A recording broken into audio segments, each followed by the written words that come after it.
1. Welcome to the Tacoma Business Council's Town Hall with our special guest, our Tacoma's new Police Chief, Chief Avery Moore. I'm Kristen Wynn, the president of TBC. With me tonight are Dana Hill, our Communications Chair. Behind the scenes is Courtney Farmer. She's making the technology all go seamlessly. And of course, Chief Moore. I want to take a minute just to say who TBC is for those that don't know. We formed in February to provide a vehicle for businesses citywide to work together to address the crime that's impacting all of us.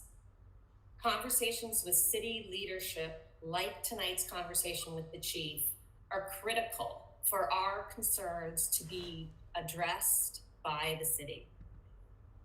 We also want to just take a minute to do a few thank yous. It takes a lot of work to put on a town hall, as I now know, and I want to thank the TBC team for all of the work that they have done. All of you businesses that have tuned in tonight, thank you so much for participating and your questions. And Mayor Victoria Woodards, thank you very much. From the first moment we had mentioned this to you, you said you'd be there. If you could be, based on your schedule, and my understanding is you're here listening in tonight, and we really appreciate that. And of course, finally, Chief Moore, thank you so much for graciously agreeing to participate. At this point, I'm going to turn it over to Dana. Dana's going to explain the format for the evening and start off with our first question for the chief. Thank you, Kristen. Good evening, everybody. First of all, Chief, I'd like to reiterate my gratitude and thank you publicly for agreeing to address Tacoma residents' questions via Tacoma Business Council. With that said, tonight's format, we've got 60 minutes to get through all the questions that we received that came in. There were many, and they ranged from staffing levels, response times, no response times, community policing, and of course the chief's plans. Taking what ended up being hundreds of questions, we decided to consolidate the similar questions, and with the unique questions, we've put them right at the top of the hour. We hope to be able to get to all of the questions on our list. We do only have 60 minutes, so for all of those that did not get the chance to submit their questions in advance, which was, this format was requested by the chief, we do have the chat open tonight. Courtney Farmer is monitoring the chat box, and while she will attempt to answer your questions posted in the chat box, this is not a place for questions for the chief as the cutoff has passed. With that said, we want to address safety and identity. We had a conversation amongst the council about identifying, matching the questions with the personalities. And because we have seen entrepreneurs targeted in their businesses, we decided not to reveal the names of the questions. So with that said, let's get started. Chief, first of all, let's just start with how you're doing. We are obviously coming to you tonight from the nosebleed seats and complaining about our point of view, but you and your team are boots on the ground every night taking those blows. How are you doing? So I am doing well, and I'm not taking blows because here's my platform. I said even before I was hired that the community would have a voice. And I meant that. So this is just an opportunity for me to kind of acclimate myself to what the community is saying, which is extremely important to me. This is one of hopefully many meetings that I'll do throughout the city. As it relates to the questions, the reason that I wanted the questions up front, it's not because I read them, because I haven't. It's just I know from experience that if you don't have questions, things can get out of order and you won't answer as many questions as you can. So that's why. No agenda behind it. It's just simply, I really want to know what the community wants to know and has to say, because I am in the middle, now I guess more at the beginning of a crime plan. And I promised that they would have a voice in that as well. And this is one way that I can take the questions and make sure that we're addressing it from a crime perspective. So that's why I wanted that. And just give me a second. I got to shout out to the mayor. You know, she's been incredible. So Mayor, if you're listening, thank you so much for your support. My immediate boss, Elizabeth Pauley, the city manager, thank you so much for your support, and all the city council been supportive. And to the citizens of Tacoma, thank you. You've received me. I've been out in the public. You probably didn't know it was me because I dress a little different outside the uniform, but I was there, you know, so you'll see me more. I love this community, and thank you for this opportunity to hear from you. Thank you for that. We didn't set out to do a virtual hall, but we agree with you. This is really a wonderful way for you to be heard and for everybody's questions to be asked. So let's get started. The first question that I have is based on lack of police presence. Chief Moore, several questions came in regarding the lack of a visible police presence in Tacoma. One person on Hilltop said she no longer sees police and that she believes a greater police presence is critical. Same question was asked downtown. Can you address why people are not seeing police officers on patrol and whether that will change soon? So it has changed. If you've been paying attention, we've been much more visible over the last 2 to 3 weeks. A lot of that has to do with the amendments to the laws. Don't want to walk through all of that, but that was a big issue to why visibility was lacking. Also, as I've said, we're short in manpower.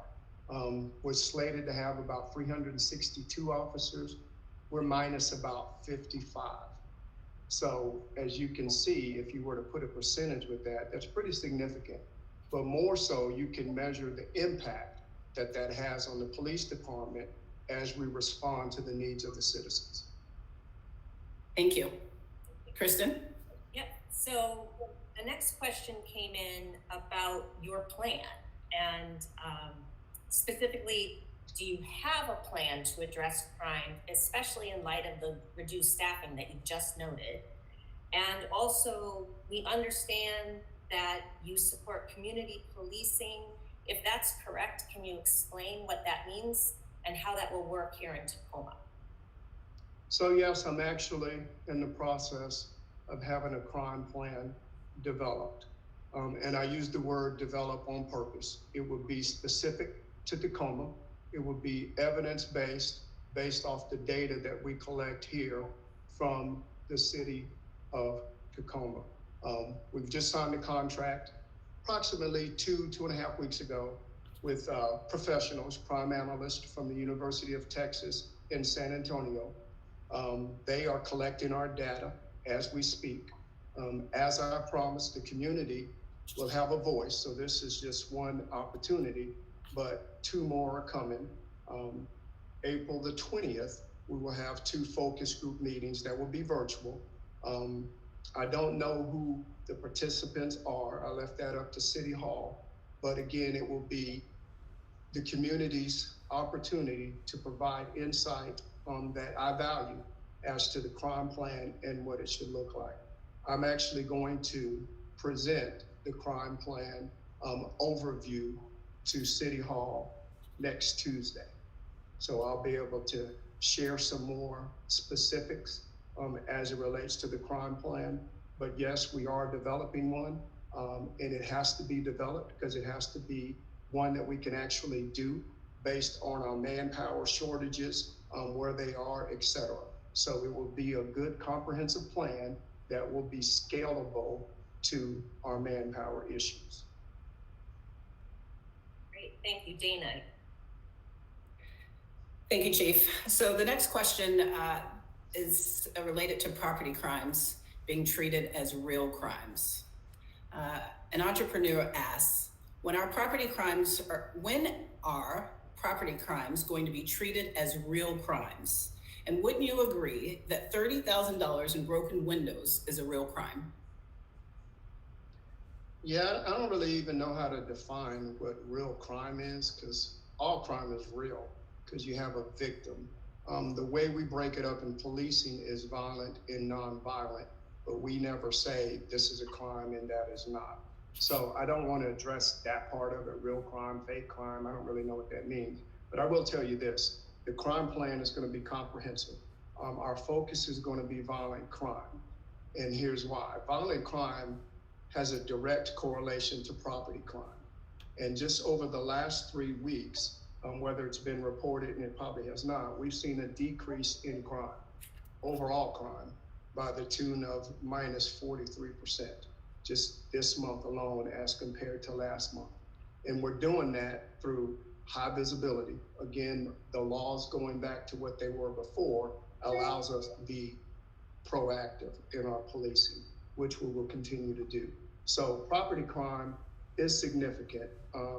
Again, the dollar amount is significant because you have a victim.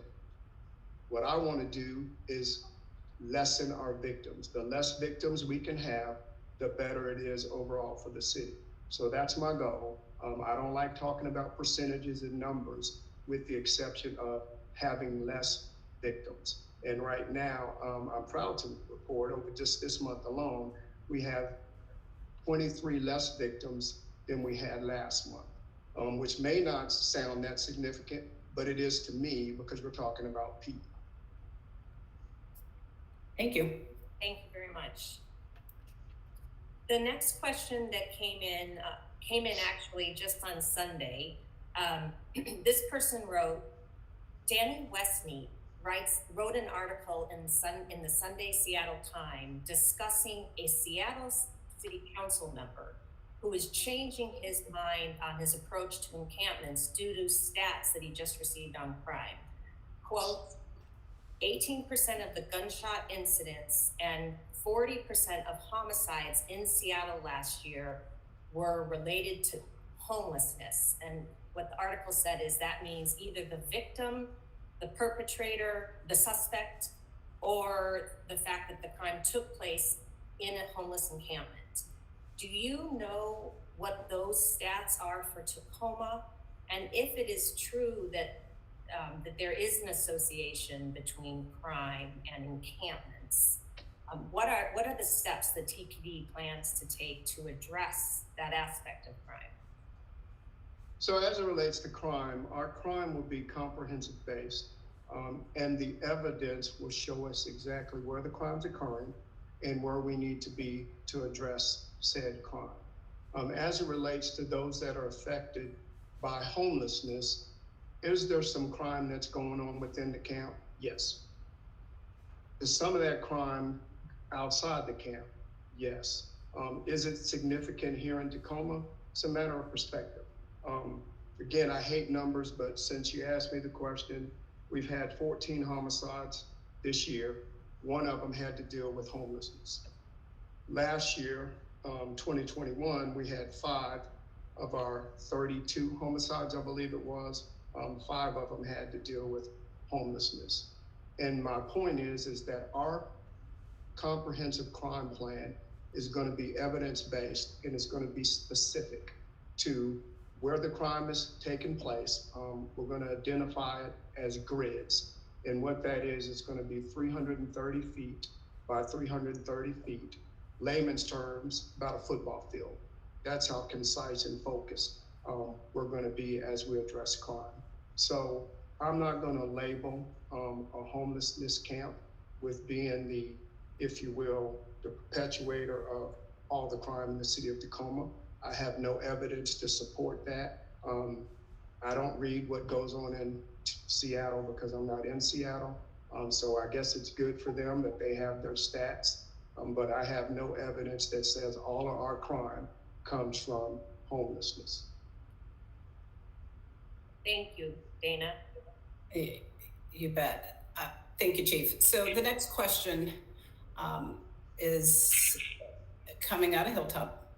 A Hilltop business owner asks, response times on Hilltop are slow, and she wants to know why. Her second question is, are response times worse on Hilltop than in other places in Tacoma? And what could be done about response times everywhere? So that's really a loaded question, but that's really an awesome question. And here's why. You have to triage everything, right? Calls are triage. They're based on priority. Priority crimes get dispatched first. This is across the nation, not just isolated to Tacoma. That's the way the system is set up. Here's why. Our job, first and foremost, is preservation of life. So we want to save lives. So that's the priority for us. So those crimes that directly impact people that are violent, we're going to always respond to first. So that's how all calls work, not just in Tacoma, across the board. So it's not based on where you live. It's based on the priority of the call. Now, that being said, because we have shortage in our manpower, that has an impact as well. That's why I don't shy away from the truth. It does have an impact. When my officers are responding to a homicide, that means they may not be able to respond to a window being broken out at that time, because this is going to take priority. The other thing to keep in mind, if another priority call comes out, that will jump your call, et cetera, et cetera. As it relates to persons that are being injured, violent crimes, the sexual assaults, the kidnappings, the robberies, the aggravated assaults, the homicides, those are always going to take precedent over property crimes. That's the way it works throughout the nation. That's the way policing works. We're no different. Our goal is, as we address and really hone in on the violent crime, that has a direct impact on the property crimes, i.e. we will be able to respond faster because we reduce the violent crime. We're not getting the same call load of calls coming in. So my officers will be free to be proactive and respond to those less severe crimes. Thank you. Kristen? Thank you. So the next question has to do with morale at TPD. We sometimes hear reports that police officers do not feel supported by the city. And we hear that contributes to attrition and making it harder to hire at TPD. So the question is, do you view that as an issue? If it is, do you have thought on how to address it? And the way one person put the question was, what can you do to make TPD a place where people want to work? So that was probably the number one issue for me when I accepted the job. I felt like it was imperative that I start internally with morale. So what I did is I met with every officer here, if not individually, as small groups. And I'm almost completed through all the personnel that works for the police department. And here was my message to them. I love you and I care about you. And I want you to come to work because you want to, and let's have fun while we're here. That was my message. Because officers get demoralized when they hear things through the media. Whether it's accurate or not is irrelevant. Once it's out there, you really can't roll that back. So I wanted them to know that as their chief, number one, I'm their friend, I'm their brother. And as long as you're doing right, I got your back. 100%, I'll run through a wall for you. If you're doing wrong, I'm gonna hold you accountable. And officers know in their heart of hearts, that's the right thing. And that's what they want. They know with our job, at the level we're expected to do it, there has to be a component of accountability. They expect it. What they expect, parallel to that, is that the accountability is consistent. That's where we get into trouble. So was morale low when I got here? You could argue that, but I'll say this, I believe it's improved since I've been here. And my goal is to continue to keep it up. We're going. That's great. Thank you. Dana? Okay, so my next question is in reference to hiring at Tacoma Police Department. Several entrepreneurs asked about hiring, and they want to know how the hiring of laterals is going, and asked, are all employees at TPD required to be vaccinated, and if that is hurting recruiting and retention of officers? So let me answer that in reverse. No, not everybody is obligated to be vaccinated. So I don't know if that's having an impact on getting people to come through the door or not. I don't know. So I'm gonna just leave that alone and get to the other part of the question. As it relates to how we're doing okay. We just started with our lateral package, which is $25,000 sign-on bonus, broken up into 3 phrases. I believe you get one at the beginning, you get one at the end of your academy, and then one over a year, something like that. Don't hold me to that. I just know it's broken up into 3 components. So because of that, we're doing better. Tacoma has always been a place of destiny, and that's what we're getting back to. We want people to recognize that when you come to work for the Tacoma Police Department, you're coming to work for the best police department. That's what we believe. That's what we're going to speak. I'm extremely proud to be here. 31 years in Dallas. I could have retired, went off into the sunset. I'm here on purpose. And the number one reason is because I want to be. I'm happy to be here. And that's the attitude that I give to my team here to really actually help me assimilate that through new hires, etc. We want you to come if you want to come, but we have a standard. We're not opening the door up for any and everybody. You have to first and foremost be a good person. Then we can make you a good police officer. So if you don't like people, we don't want you in this police department. If you got some issues with culture and diversity and ethnicity, we don't want you on this police department. We want people who understand we're here to provide the best service that we can to the citizens of Tacoma, period. And we're not going to play with ethnicity and culture. We're going to welcome it all. Everybody has to be in this same, if you will, fight together, which is our enemy is violent crime. I just want to follow up on that, Kristen, if I can. First of all, as a marketer, I think you should use the "you got to be a good person before you can be a good police." That's really good tagline. But going back to the vaccinations, so if they're not required to vaccinate, do you have a plan in the department where they're required to test regularly? No. You know, vaccination is so personal. You know, you have to bring in what people believe religiously, what they don't believe, etc.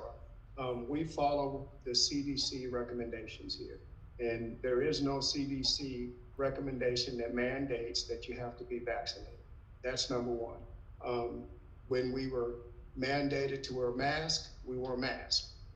Not mandated to do that anymore, so we don't. It's always a personal choice. If you feel more comfortable wearing a mask, by all means, wear a mask. If you feel more comfortable walking 6 feet away from people all the time, walk 6 feet away from people all the time. So we're not going to mandate it. We are sensitive to what CDC says, and that's what we'll do. But I have not mandated it, nor do I plan on mandating it. Thank you. Kristen? Okay. Maybe Courtney. She's frozen. Yeah, it looks like she's frozen. She'll come back in. So I'll go to my next question while we're waiting for Kristen. This is, again, on training. And we were asked, what are your thoughts on training at TPD? And do you believe any changes or additions are needed in diversity training, which you've just kind of talked about previously, but if you can just address that since we've put that in as a question, that'd be great. Yeah, so I'm an advocate of training because I used to be a trainer, you know, so I'm always going to be an advocate on the side of the best training we should absolutely get. Do we need to understand from a policing perspective culture? Absolutely. Do we need to understand it because it's based on different ethnicities? Absolutely.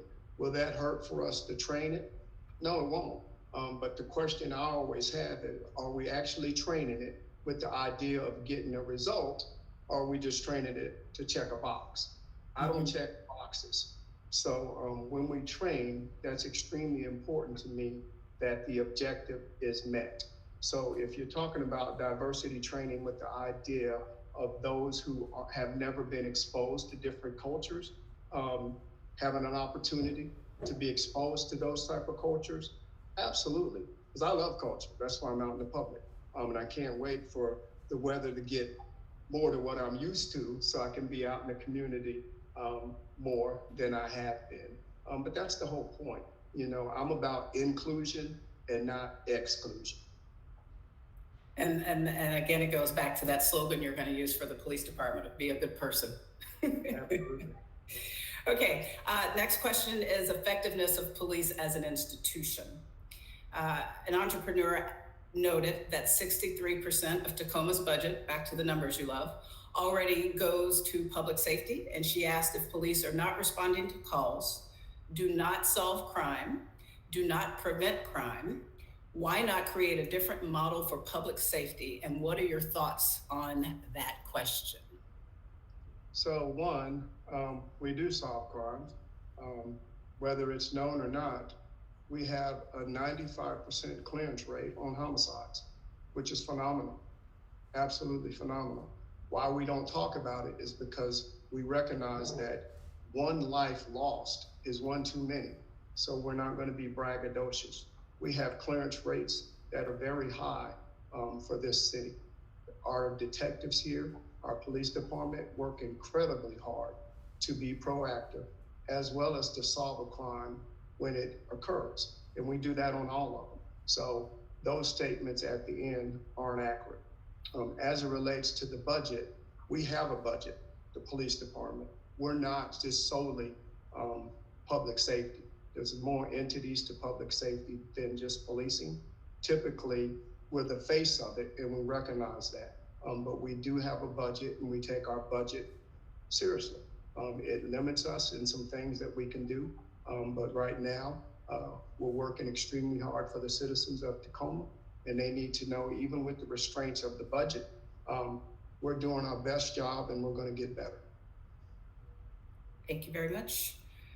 Okay, so the next question is financial assistance for repeat victims of crime.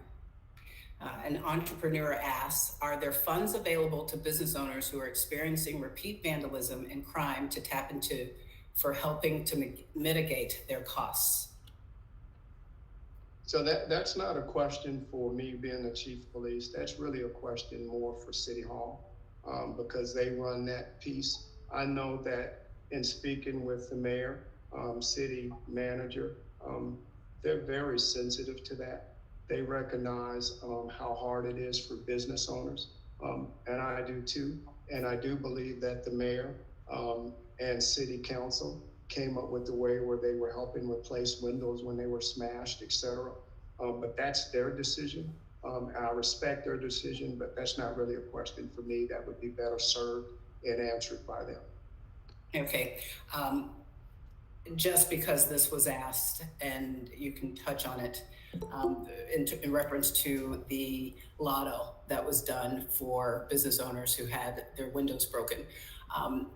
Again, not your lane, but do you perceive putting together programs like that where victims have to enter into a lotto in order to get the help they seek? If I look kind of blank, it's because I've never heard lotto.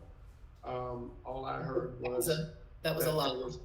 Right, there was money that was put up for business owners. So I don't know anything about a lottery.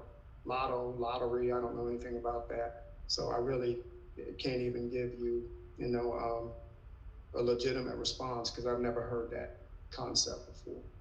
Okay, thank you. Kristen, should I go on or do we have you back via telephone? Yes, I am back. So sorry about that. I don't know what happened, but so are you on question 10? Is that where you are? It's your turn. I have gone through 7, 9, 11, and 13. Okay, got it. Okay, so actually, I'm sorry. So on the question about hiring, I just had a follow-up. I know I've heard people ask about hiring local Tacoma people. Is there any aspect of, does TPD make an effort to do that? To hire local Tacoma people? Yes. Yes, we're trying to hire the best people. We're emphasizing lateral hires simply because we get the return much faster. And what I mean by that is, if you're a lateral, you go through a 2-week equivalency academy, like I just completed last week.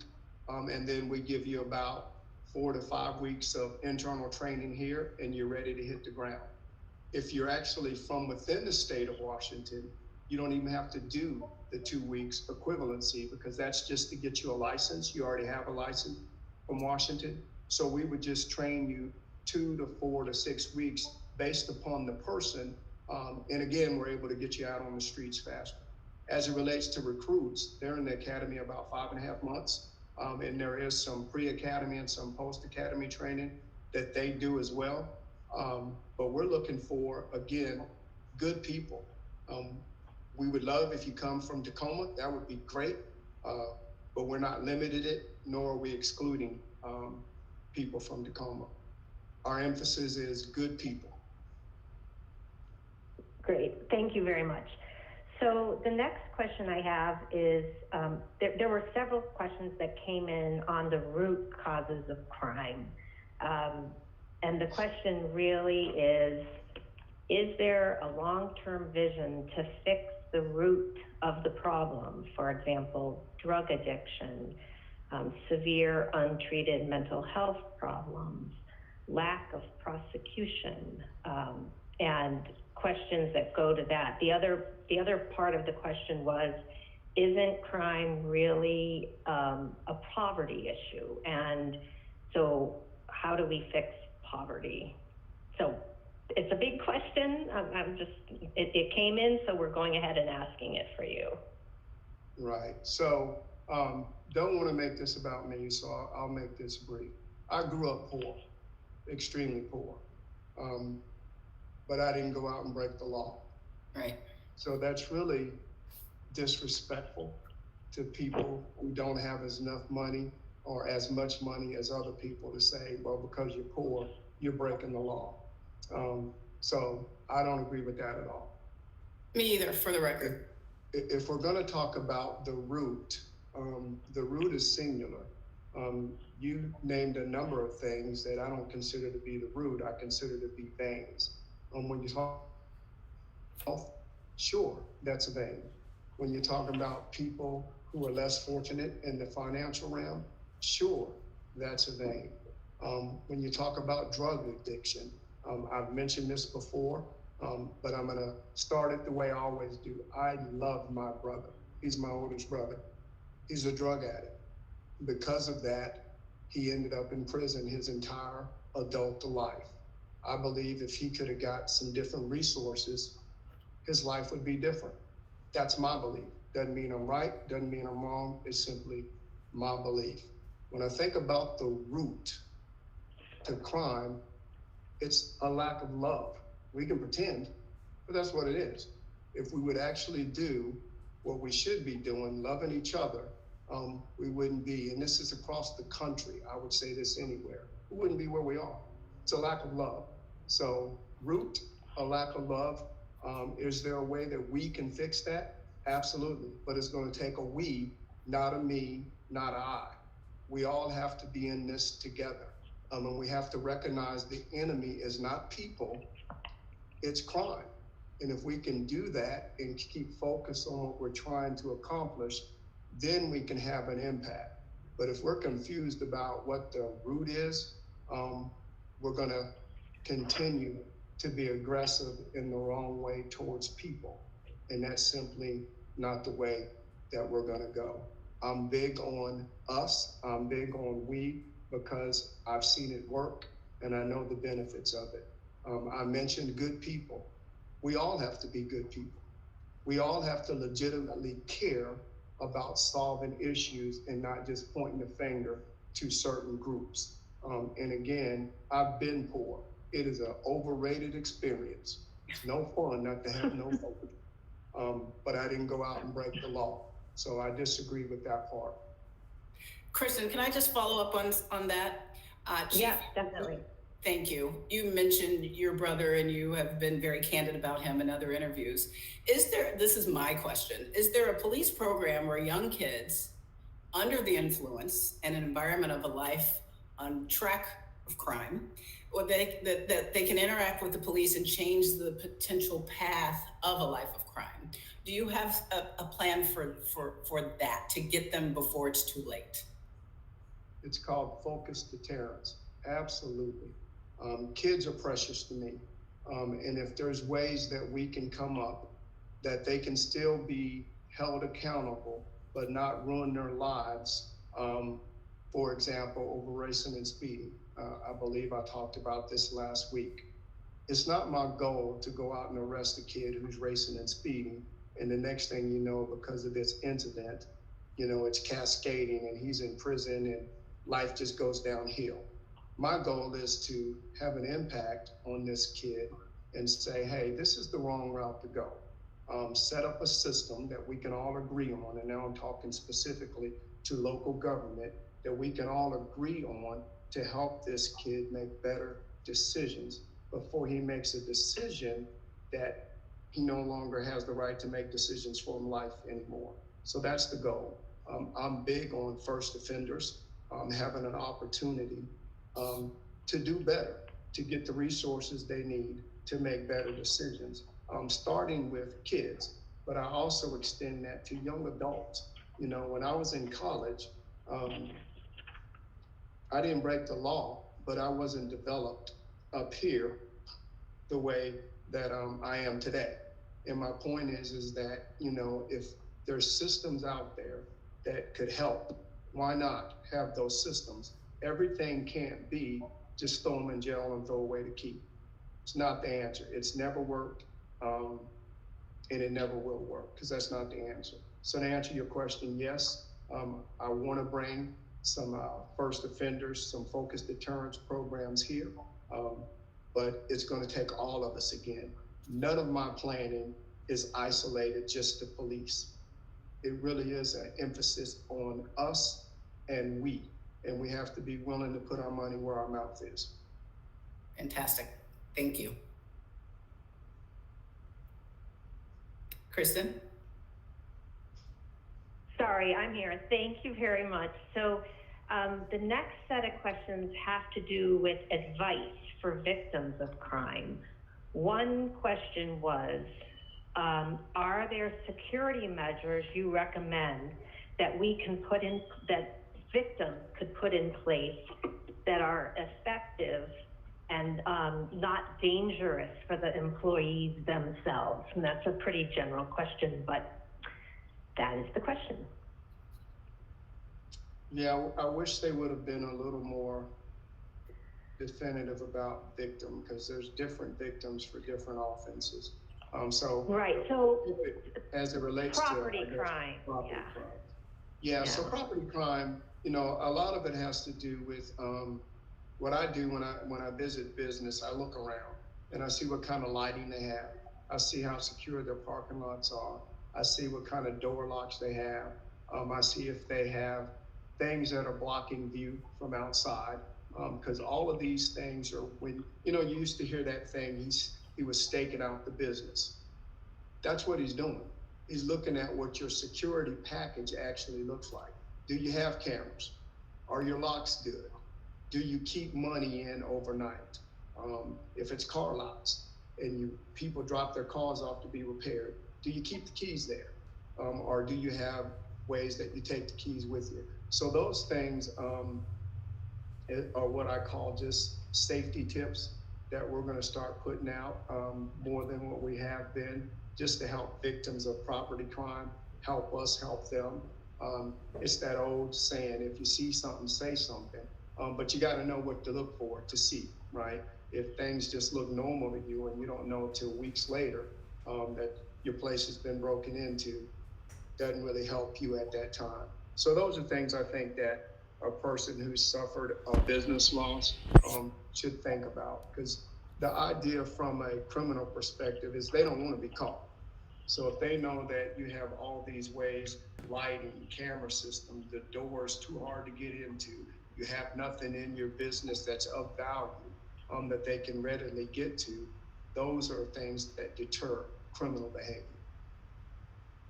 Great, thank you. And this is another victim question. So specifically following a crime, and I know the person who asked this question, they had an armed robbery of a cannabis shop. And, but his question is there a way to communicate with the police that will increase the likelihood that there will actually be an enforcement action against the criminals and prosecution? So I don't really track it, so I'm going to try my best to answer it this way. Every offense that we make an arrest for has prosecution attached to it.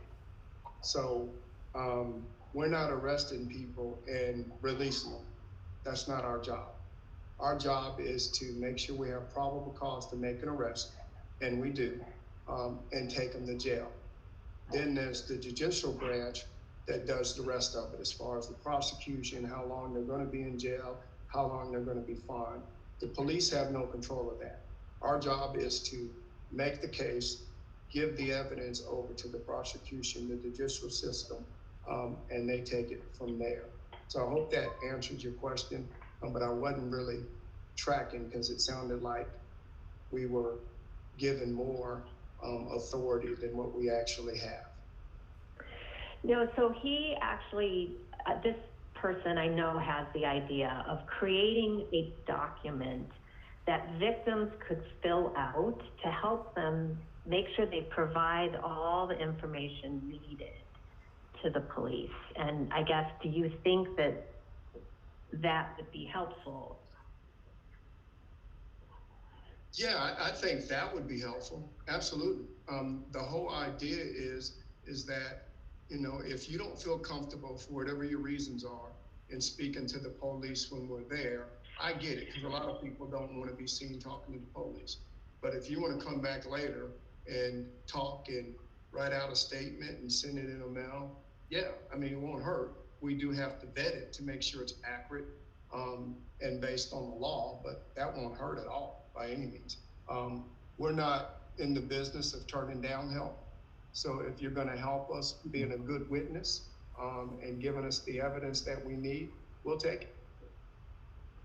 Right, and that sort of follow up on that, we also hear stories of people not even calling in the first place.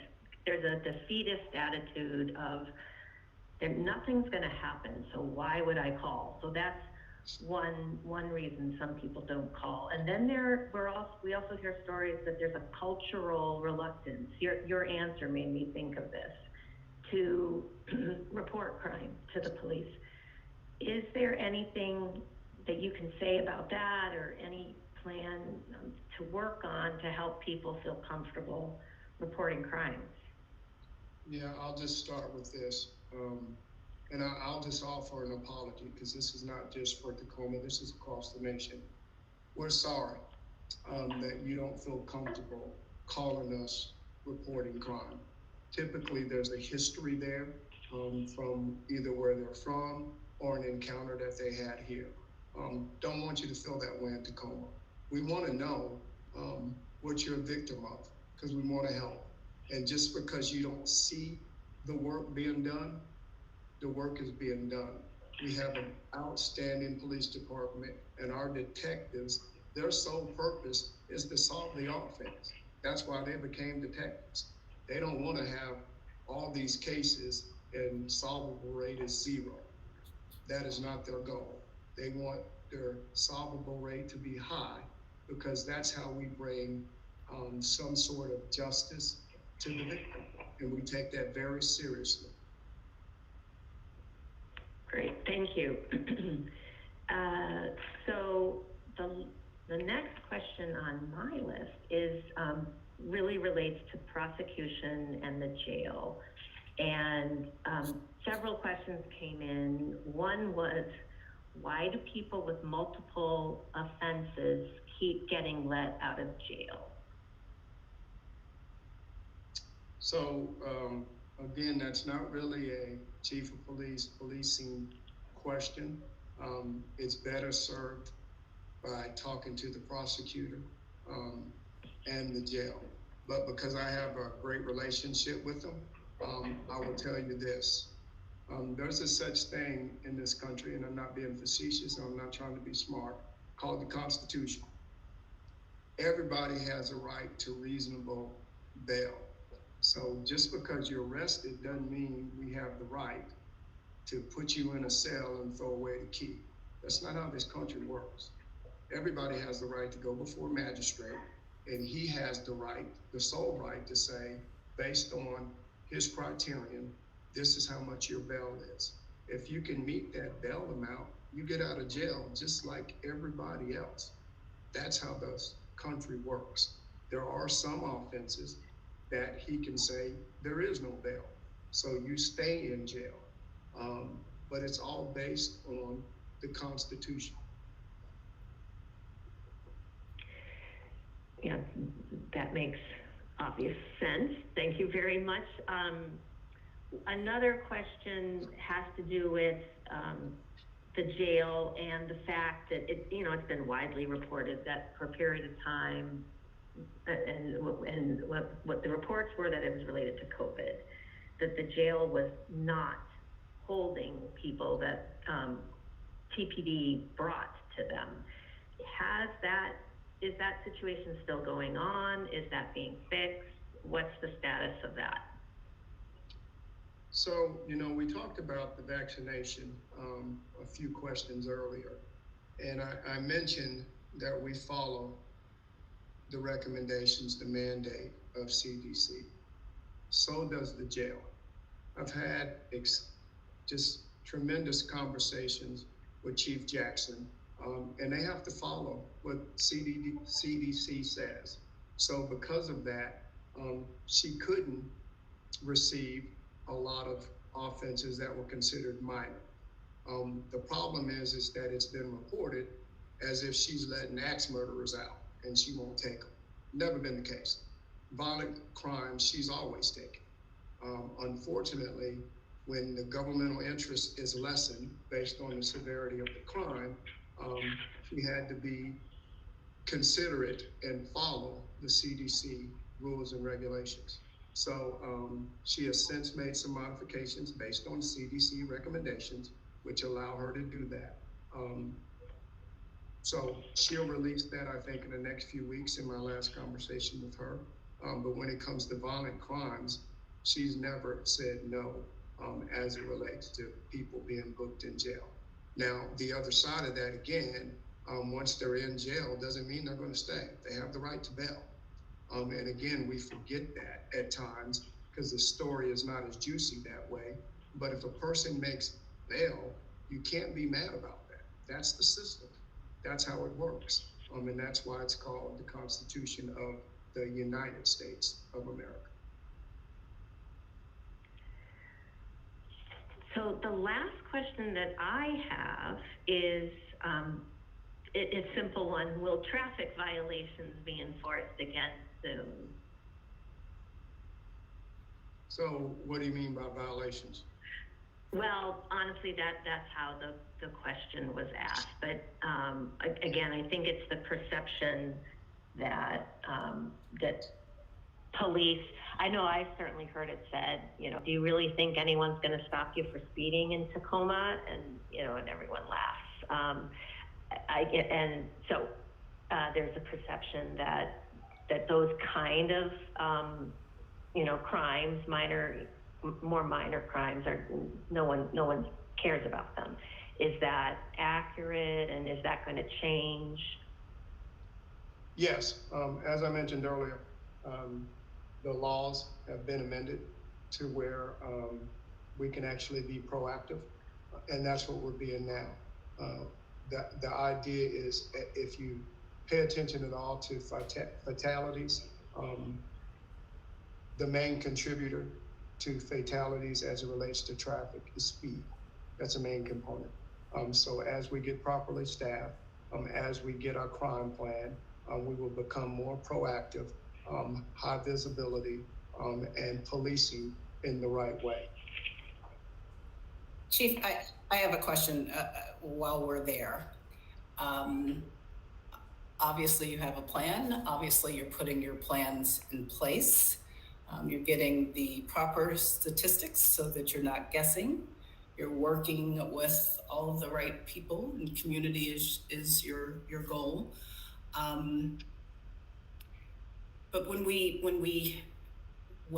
I'll speak for myself. I've been here for 2 years. I come from Atlanta.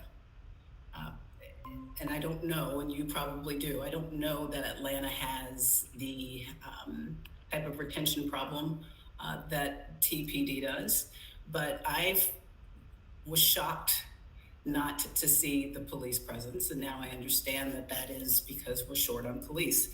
But when I look at video of kids taunting the police when they arrive at these street races, I wonder, how long do we have before you lose control of and the respect that the police department has? Before people just, there was an old rap song back in the day, 911 is a joke. How long before that becomes a thing where kids can literally get in front of police cars and do jumping jacks and sit-ups? How long before we lose control? How long do we have to? Number one, again, going back to the law prior to me getting here was interpreted in such a way that my officers felt like they couldn't be proactive. I.e., you had to have probable cause just to engage someone as opposed to reasonable suspicion, which is why people felt emboldened to be extremely disrespectful, not only to the police department, but to the community that this activity is occurring in. So I have actually supported a council person in coming up with a spectators ordinance with the idea of policing that person who thinks it's funny, cool, disrespecting not only, again, my officers, but the entire city of Tacoma by doing push-ups and sit-ups in the street. Because what they're really doing is trying to keep police out, trying to keep those innocent citizens who would engage and say, hey, this is wrong, out, because they think it's all fun and games, and it's not. I will tell this story because I've shared it before. It's fun and games until it's not anymore.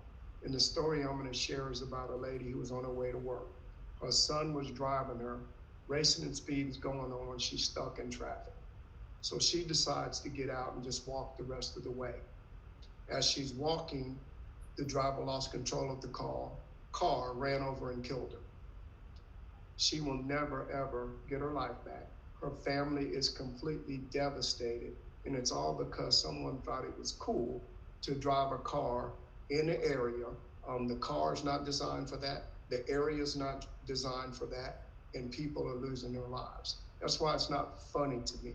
So when you're doing push-ups and set-ups, you may think you're winning today, but believe me, it may be tomorrow, it may be the next day, but we're gonna come get you. And thank you for that. But to just go back to the hard question, how long before we lose control? When do your plans have to be given the proper green light and the resources? Do you have a goal date to start activating some of this stuff? I already have. We've been doing very well as it relates to racing and speeding, with the exception of a couple weekends ago, and it's simply because I didn't have the staffing. We had lost an officer in Pierce County. We were taking a lot of supplementary work so that they could grieve their brother the proper way. So because of that, we weren't able to respond a weekend actually the weekend that you referenced where the person felt emboldened to do the push-ups and all of that stuff.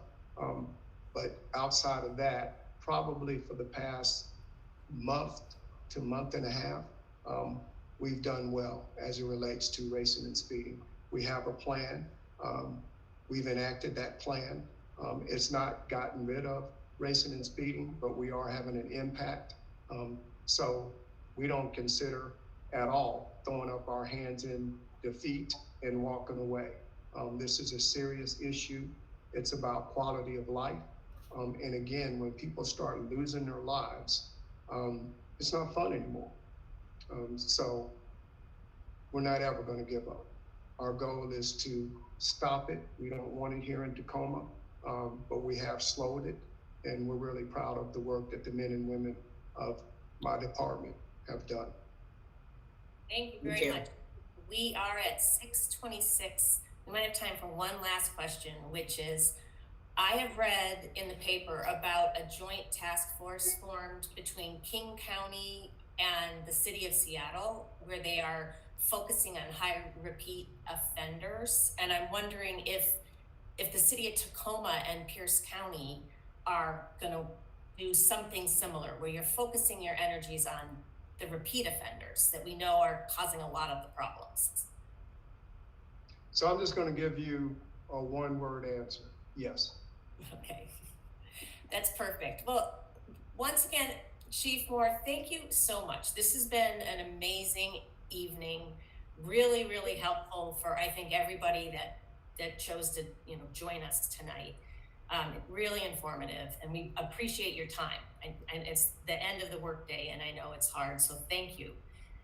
We want to just emphasize that Chief mentioned that he's going to be in front of the City Council at their study session on April 19th, talking more about his plan, and we certainly will be tuning in to hear that on the 19th. I also wanted to again emphasize for everyone, TBC is here to work citywide with businesses, and we would love anybody who's interested to join us. Our general meetings are the second Monday of the month at 5:30. This town hall ended up taking the place of our normal. It would have been our third meeting. We are brand new. We've only had 2 general meetings, so we're just getting started. But we would love people to join us.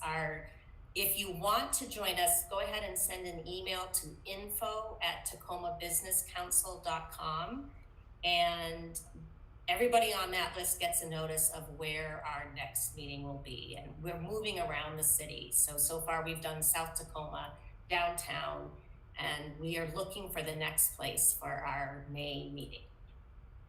And our goal is to be a voice in all of the districts in Tacoma. We want diversity and inclusion. And as business owners, we really just want to be the voice of the community and be able to go into each community and work with others. We always invite everybody from joining to joining our meetings. So if that is something that you're looking to do in terms of helping with the Chief's plan, if you've got a specialty as a business owner that you can lend, I personally am a marketer and a publicist, so I lend my help and my voice in that. We can use all the talent to help the Chief get his plan in place and get us back to the destiny of our city. So thank you again, Chief Moore. Thank you. Good night. Good night, Thanks, everybody. Chief.